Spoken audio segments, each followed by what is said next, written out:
there's extra things around us in our environment that we have to compromise, but don't view it as like, oh no, I love this color purple, but I gotta change it pink. That's not me. The creativity, the challenge exists in that as well. I love purple, but I gotta make it pink. Okay, why don't I find a shade of pink that I love that is close to that purple? You can view it how you want. It's cliche, but it's all in how you view and approach things.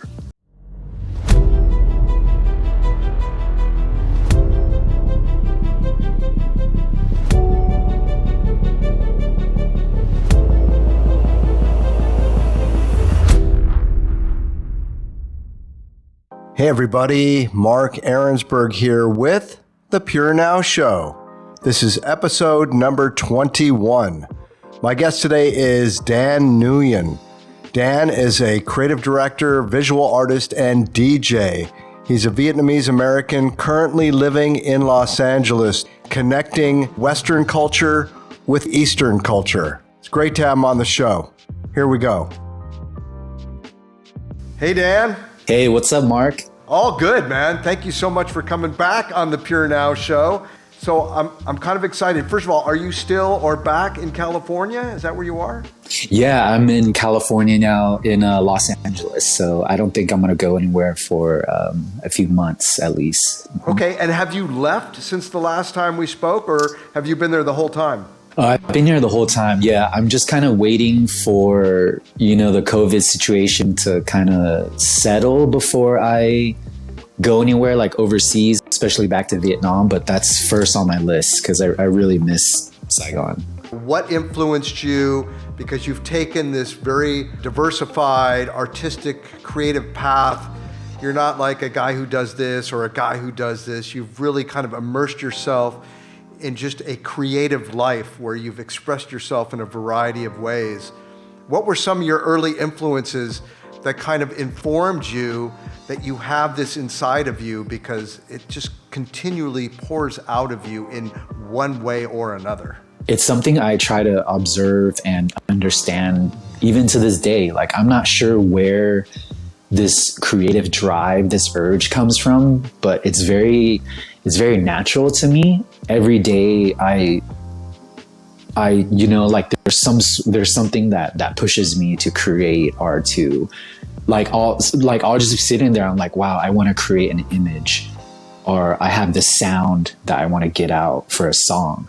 And I don't know where that comes from. And there's times where I don't even listen to music for like a month, but I still have all these ideas. But as a kid, I've been drawing ever since I could remember. So 4 or 5 years old, I've been drawing, and I would spend hours and hours on one drawing. And growing up, I would do that all the way till college, after college, just crafting whatever it was. And lately I was looking back at that and I'm like, why was I like that? And I think it was very meditative. And I grew up in a big house, like when my grandparents came over, they all stayed in one house. So at times there was like 14, 15 people in the house when I was a little kid. And that's actually very common for a lot of first generation immigrant families, whether you're Asian or Latino or Southeast Asian.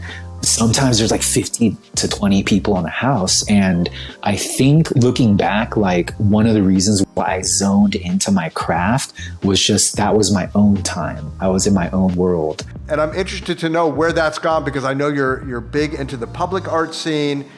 You've been featured on Museum, the Long Beach Arts Council. You're kind of everywhere. You're Vietnamese American, trying to bridge some of that cultural divide too, and leveraging that in communications for people who see your exhibits and your work. And where are you in that world? Also with your commercial work, what have you been doing? What have you been taking on? Because I know a lot of things can change in whatever the several months are since the last time I spoke to you. Yeah, totally. What's fresh on top of my mind is I didn't just release it. I released it in February, is a Vietnamese New Wave compilation, which unearths a lot of Vietnamese American music made by Vietnamese Americans and Vietnamese refugees in the 80s, in the late 80s, early 90s. So I archived, it's a music archival project. So I've been working on it for the last 10, 15 years, just finding these old tracks, going to, Vietnamese record stores, asking them like, hey, do you guys have any of these old CDs from the 80s still, or tapes, etc. So it's been a passion project of mine for 10, 15 years, and I finally released it a few months ago. And culturally and spiritually for me, it was such a big deal because, one, the perfection thing, I didn't release it for so many years. I was like, I can find more songs than I have now that can add to the release. Or I was editing it or remixing it. I'm like, it's not good enough. It's not good enough. This is such a big project, and it's so important for me and for other Vietnamese Americans. I really want it to be good. And, I was originally going to drop it in 2014, 2013, and that perfectionist brain, that critique, like, held me back, And then, I talked to a lot of my friends, and they're like, bro, you got to drop this. Like, so I've been playing the music out in my DJ sets a lot. So a lot of people have heard it in Vietnam, in America, all over the world. And some of them are, they relate me to that music because that's the first time they heard it. So I finally dropped that project, and it was such a relief. And, I dropped it for me, like, okay, let's put this out because I'm tired of critiquing myself and trying to be perfect. But after its release, so many Vietnamese Americans, Vietnamese Europeans, Australians, like, I got so much support from it. They're like, wow, like, a lot of the comments were like, we never heard of this music before. And the other comments that I got were, we remember our parents playing this stuff, our aunties and uncles, and we heard like the cheesy versions, but what you gave us is like the more like cool, darker versions, et cetera, et cetera. So the response was overwhelming, and I was like, whoa, like I guess we all resonate with this, So a little bit about the music itself is, the project is 7 songs.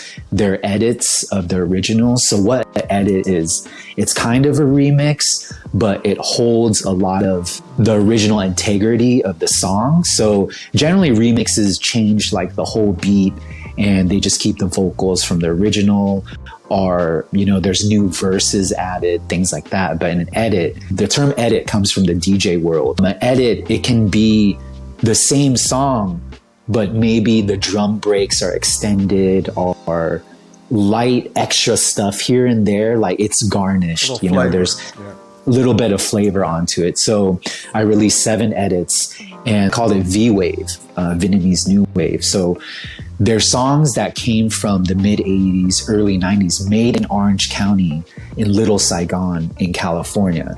And I want to go into that a little bit about your public art and how you've reached out to your community in California, and you've had exhibits all over the world.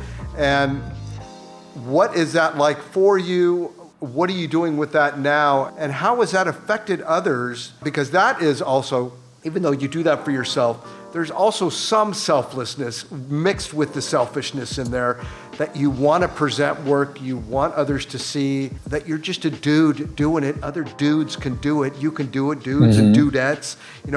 Other people can make these things happen, but you're an executor. You do it. What does that look like for you now? Where is your work being shown, and what is the response from that work, and how is that connecting you to your community?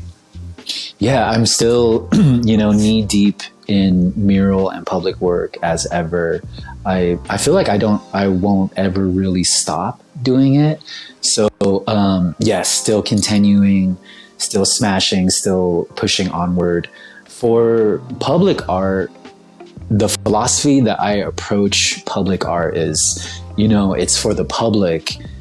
Everyone will see it. Like, even people who aren't looking for it, even people who don't really like art, or who, they might consider themselves like, yeah, we don't really care about art. Like, it's cool. Like, they'll still drive by the wall or walk by it. So when I approach a wall, it's like how I approach design and agency work. I ask myself first, where will this live? Who will see it? What purpose will it serve? And from there, I combine that with my own intention, my own creativity, and then I create the product. So some people, as with playing music or whatever, they're like, hey, we're just going to play what we want to hear. And that's totally fine. For me, I like to incorporate the scenery and the listener, the observer into my work as well. Because for me, public art is, half of it is for me, the other half is, for the public. I know it sounds obvious, but some people paint murals and they just paint what they want to see, and it might not relate to the public or to the wall, or it might be abstract. Excuse me. But for me, like, for instance, like a first step, like let's say if I'm approached to paint a mural in, a big wall in a neighborhood or in a restaurant or on the side of a building, like I will spend most of my time studying that area first. I will study like the community there, what communities are there, what they're into. I will, find out about other muralists in that area. I will learn about the history of the street art in that area. Especially for Los Angeles, there's a really rich mural history in Los Angeles. So, basically, like, it's an exchange of energy between myself and the area. I like to look at it as like a gift, like, hey, this is what I learned from you guys. I'm taking that energy, putting it through my way, my filter, and then I'm putting it on the wall.